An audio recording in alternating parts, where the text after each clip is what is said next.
हमारे जो हीरो हैं, क्योंकि वो मुसलमान थे इसलिए उनको बदनाम करने की कोशिश की जा रही है, नाम बदलने की कोशिश की जा रही है। मैं बड़े दमखम के साथ, जब ये फैशन चला हुआ है कि टीपू सुल्तान को बदनाम किया जाए, तब लताया स्टेज से टीपू सुल्तान में नज्म कहती है, आप सबके सामने सुनिएगा, कहने की कोशिश की, सुनिए।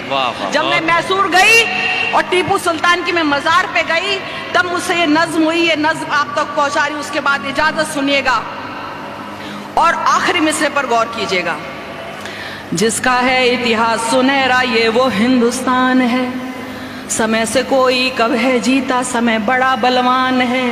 लेकिन जिसके नाम से सहमे बड़े बड़े बलवान कई, थर्राई बंदूकें जिससे सहमे तीर कमान कई, थर्राई बंदूकें जिससे सहमे तीर कमान कई। कर्नाटक की धरती पर एक शेर दहाड़ा करता था, दुश्मन के सीनों को अपनी तेग से फाड़ा करता था, जिसके घोड़ों की टापों से बंदूकें थर्राती थी,